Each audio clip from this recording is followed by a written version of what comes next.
तो आज हम स्टार्ट करने वाले हैं एसक्यूएल के साथ। उससे पहले बेसिक डीबीएमएस समझेंगे, डीबीएमएस और फिर उसी में रिलेशनल डीबीएमएस, फिर उसके बाद कीज़, फिर उसके बाद हम आएंगे एसक्यूएल पे। तो पहले स्टार्ट करते हैं डीबीएमएस के साथ। डीबीएमएस की फुल फॉर्म क्या है? Database management system. अब नाम से काफ़ी ज़्यादा एविडेंट है कि ये क्या चीज़ है, क्या बता रही है। पहले समझते हैं डेटा किस टाइप के होते हैं। दो टाइप के डेटा होते हैं। एक तो सिंपल आपका टेबुलर डेटा होता है, जो कि हम इसमें पढ़ेंगे। इसमें क्या होते हैं? ये कॉलम्स होते हैं, ये कॉलम्स हुए आपके, और ये आपकी रोज़ हुई, कई सारे आपके रोज़ हुए। ये होता है स्ट्रक्चर्ड डेटा। स्ट्रक्चर्ड डेटा का मतलब क्या है? एक पर्टिकुलर एड्रेस से आप कोई चीज़ फाइंड कर पाए, ये हमारा स्ट्रक्चर्ड डेटा हो गया। हर चीज़ ऑर्डर में है, या तो असेंडिंग डिसेंडिंग, या कैसे भी आप सॉर्ट कर सकते हैं। और वैसे पर्टिकुलर इसका मीनिंग है कि आप एक आईडी दे के एक पर्टिकुलर डेटा फाइंड कर सकते हैं। ये हमारा स्ट्रक्चर्ड डेटा हुआ। वहीं यहाँ पे आता है हमारा अनस्ट्रक्चर्ड डेटा। अनस्ट्रक्चर्ड डेटा हमारा क्या होता है? अनस्ट्रक्चर्ड हमारा डेटा होता है जैसे इमेज, वीडियो। ये स्ट्रक्चर्ड नहीं है, इसमें कोई एड्रेस या एड्रेसिंग नहीं होती, कुछ रोज एंड कॉलम्स नहीं होते, है ना। और आप इससे सेट ऑफ ऑपरेशंस परफॉर्म करना थोड़ा मुश्किल रहता है कंपैरेटिवली टू स्ट्रक्चर्ड डेटा। तो अब बात करते हैं कि स्ट्रक्चर्ड डेटाबेस की। Structured database.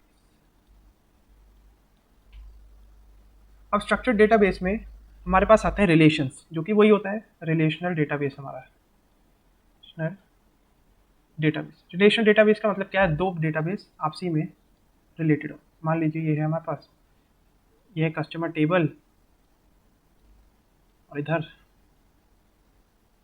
हमारे पास आ गया कस्टमर एज। यहाँ भी कस्टमर आईडी हो गई ए बी, यहाँ भी कस्टमर आईडी हो गई ए बी। यहाँ नेम है कस्टमर का, यहाँ एज है, लेकिन कस्टमर वही है। तो ये दोनों डेटाबेस आपसी में रिलेटेड हुए। ये रिलेशंस होते हैं डेटाबेस में। अब इन कई सारे टाइप के रिलेशंस होते हैं। उससे पहले हमें बात करनी पड़ेगी कीज़ की, क्योंकि कीज़ के बाद ही आप समझ पाएंगे कि रिलेशंस कैसे फॉर्म होते हैं। सबसे पहले हम बात करते हैं सुपर की। सुपर की क्या होती है? मान लीजिए एक स्टूडेंट का टेबल है, और स्टूडेंट के टेबल में क्या क्या होगा? स्टूडेंट का ही छोड़ते हैं, कस्टमर का ही लेते हैं। तो एक तो सीरियल आईडी होगी, नेम होगा, और क्या कर सकते हैं आप? कस्टमर का एज डाल सकते हैं, फ़ोन नंबर डाल सकते हैं। ये सब कुछ एट्रीब्यूट्स हो गए, इन्हें एट्रीब्यूट्स कहते हैं।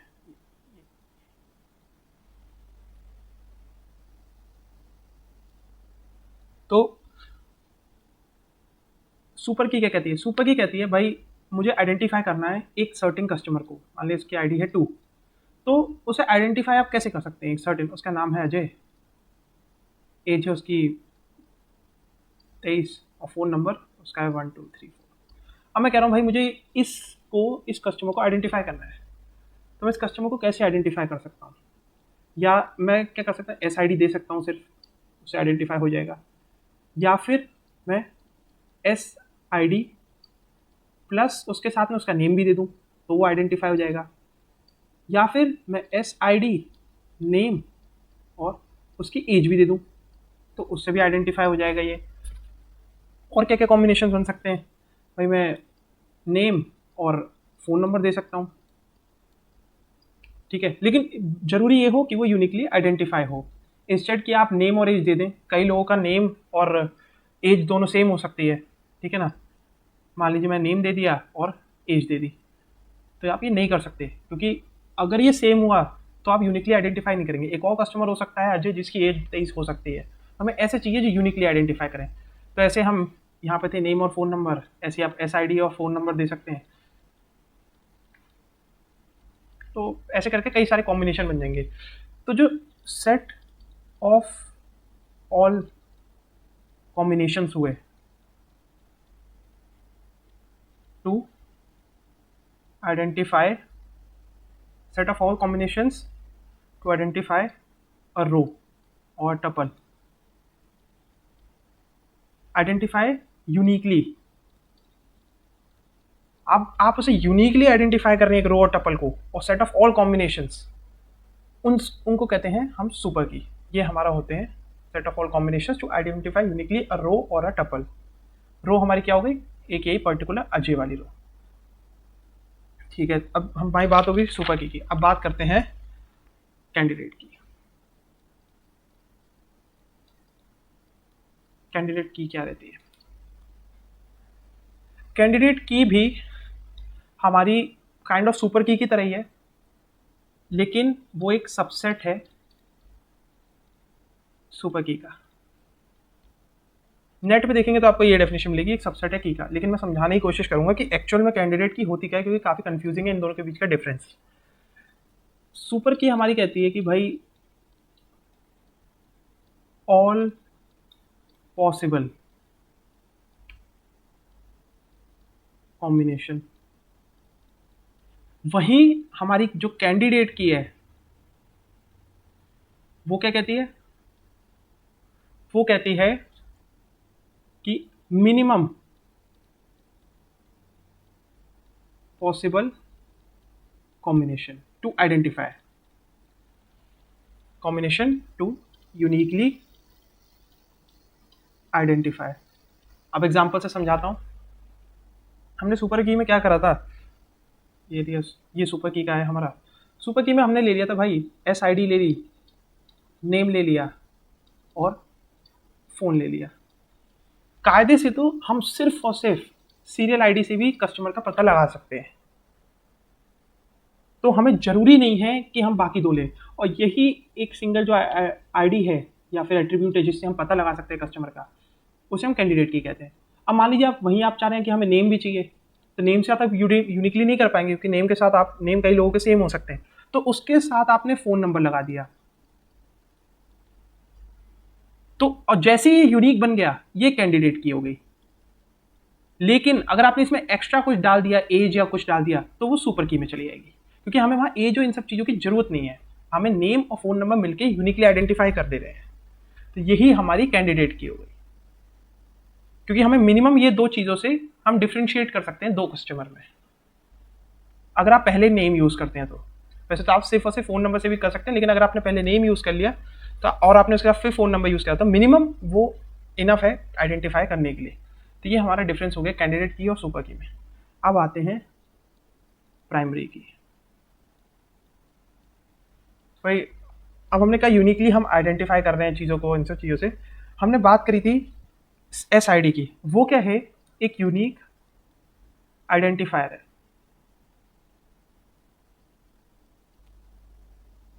यूनिक आइडेंटिफायर इसका मतलब क्या है, जैसे SID है तो वो अपने आप में यूनिक है। यूनिक का क्या मतलब, एक तो वो कभी रिपीट नहीं हो रही और वो कहीं पे नल नहीं है, नल यानी कि खाली नहीं है। सेम कैंडिडेट की में भी रहता है, कैंडिडेट की में भी नल नहीं होनी चाहिए। मैं लिख देता हूँ एक बार कैंडिडेट की के इसमें, कैंडिडेट की के साथ नॉट नल। ठीक है, अब आगे बढ़ते हैं। अब ये सीरियल आईडी हो गई, तो ये हर एक अलग अलग कस्टमर को यूनिकली आइडेंटिफाई कर दे रही है, और कहीं भी सीरियल आईडी आपकी रिपीट नहीं होंगी, ऑल वैल्यूज आर यूनिक इसमें, है ना। और प्राइमरी की जो होती है पूरी टेबल में एक ही होती है, भले हमारे पास प्राइमरी की में चार चीज़ें हो, नेम है, फ़ोन नंबर है ना, हमारे पास एज भी है, चलिए कह लीजिए एज है, लेकिन जो सीरियल की है वो प्राइमरी की है सॉरी, वो एक ही होगी। और वहाँ हमारे पास, यहाँ हमारे पास क्या है, serial ID.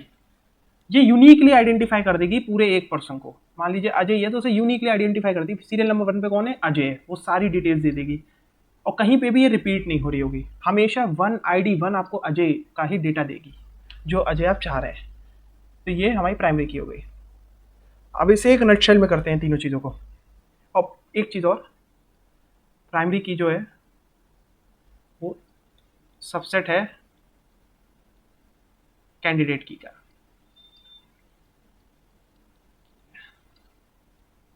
Is a subset of candidate की। अब इसे नटशेल में करते हैं तो और अच्छे से समझ में आ जाएगा। हमने कहा था कैंडिडेट की एक सबसेट है सुपर की का, और प्राइमरी की एक सबसेट है कैंडिडेट की का। तो कैसे दिखा सकते हैं हम इसे? ये रहा, ठीक है, बड़ा अच्छा सर्कल बन गया, एक और अच्छा बन गया, क्यों अच्छा बन गया। सबसे ऊपर वाला हमारा कौन सा होगा शेप? सुपर की, जिसमें सारी कीज आ गई। फिर आ गया हमारा कैंडिडेट, फिर आ गया हमारा प्राइमरी, ये हमारी 3 कीज आ गई। ये 3 मेजर है, और इसके बाद एक फॉरेन की और आएगी। उससे पहले एक की रहती है, इतना इसकी जरूरत नहीं पड़ती, लेकिन फिर भी for the sake of post completion. Unique key, unique key क्या कहती है? All value should be unique similar to primary key, all unique values. लेकिन बस इसमें एक कंडीशन जो डिफरेंट है, it can be null. Null कैसे? मान लीजिए यूनिक की तो है, पैन कार्ड है, पैन कार्ड सबके लिए जो होता है, पैन कार्ड सबके लिए यूनिक रहता है, लेकिन क्या बच्चों का पैन कार्ड रहता है? नहीं रहता। तो जब चिल्ड्रन की बात आएगी, तो जो पैन कार्ड है, पैन नंबर वो क्या हो जाएगा? नल। तो ये होती है हमारी यूनिक की। अब यूनिक की के बाद आती है हमारी फॉरेन की। पर ये क्या बन गया भाई? फॉरेन की का फॉरेन ऑब्जेक्टिव बन गया। फॉरेन की क्या बताती है? बाहरी की। नाम से पता चला फॉरेन मतलब होता है परदेसी, बाहर का है वो। अब फॉरेन की बात करते हैं। मान लीजिए यही हमारी कस्टमर थे, ठीक है, कस्टमर में आईडी है, नई टेबल बना रहा हूँ, कस्टमर आईडी है AB और कस्टमर नेम है। नेम में क्या रख देते हैं हम? सोनू। दूसरे नेम में हम रख देते हैं अजय। तो हमारे पास एक टेबल और है, और वो है कस्टमर ऑर्डर की। कस्टमर ऑर्डर में क्या हुआ भाई? एक कस्टमर है, अब भाई ऑर्डर का प्राइस कितना हुआ? क्या वो डाइन इन था? डाइन इन मतलब वहीं खाया, या फिर टेक अवे था? ठीक है, ये कैटेगरी हो गई, डी से डाइन इन, टी से टेक अवे डाइन इन। ठीक है, प्राइस हुआ, डाइन इन हुआ, और क्या क्या ऐड कर सकते हैं हम? पेशेंट की, ओ सॉरी, कस्टमर की एज, कस्टमर जो कष्टों से मर जाए, आईडी। अब आईडी रही, आईडी में ए और बी है भाई। एक ए है बंदा, तो एक रेस्टोरेंट से क्या पता 2 बार ही ऑर्डर कर दे ए, फिर उसका बी ने ऑर्डर करा, फिर बी ने ऑर्डर करा, बी देखिए बार बार वो ले रहा है, टेक अवे ले रहा है, और फिर से ए आ गया। उनका कुछ सर्टेन प्राइस है भाई, उसने 100 रुपये खाया, उसने 200 का खाया, सो ऑन, है ना। तो अब यहाँ तो कस्टमर रिपीट हो रहे हैं वही, और यहाँ पे वो यूनिक है। अब मैं कहूँगा भाई ये कस्टमर है ए, जिसने 100 रुपये का खाया, एज है 21 है, 100 रुपये खाया, डाइन इन था, वहीं बैठ के खाया, मुझे ज़रा उसका नाम बताओ कौन था वो। तो यहाँ पे हमारी फॉरेन की आती है। यहाँ पे जो ए और बी है वो प्राइमरी की है, क्या प्राइमरी की है। और जब आप ये प्राइमरी की यूज़ करते हैं किसी और टेबल में रेफरेंस करने के लिए, तो इसे ही हम कह देते हैं फॉरेन की। अब फॉरेन की इज अ प्राइमरी की ऑफ अनदर टेबल। फॉरेन की हमेशा किसी दूसरी टेबल की प्राइमरी की होगी, और वो यूनिकली आइडेंटिफाई करने के काम आ रही होगी कहीं ना कहीं। यहाँ पे वो नेम आइडेंटिफाई कर रही है, और वही हम फॉरेन की तरह यूज़ कर रहे हैं कस्टमर ऑर्डर्स में, जहाँ पे वो कस्टमर का बाकी डिटेल्स हैं, प्राइस कितने का खाया, डाइन इन था या एज, ये सब चीज़ें। और वहाँ पे हमें कस्टमर दिखा भाई ए, हमने उसका नाम पता कर लिया टेबल 1 में जाके, कस्टमर डिटेल्स में जाके, कि भाई आईडी हमने दे दी भाई ए है, और वो हमें नेम दे देगी क्योंकि वहाँ पे वो प्राइमरी की है, तो वहाँ पे वो यूनिकली नाम को आइडेंटिफाई करेगी। यही हमारी यहाँ पे कीज़ खत्म हो गई है। मेजर DBMS में एक बेस तैयार होने लगा है हमारा, और इसके बाद हम करेंगे रिलेशंस।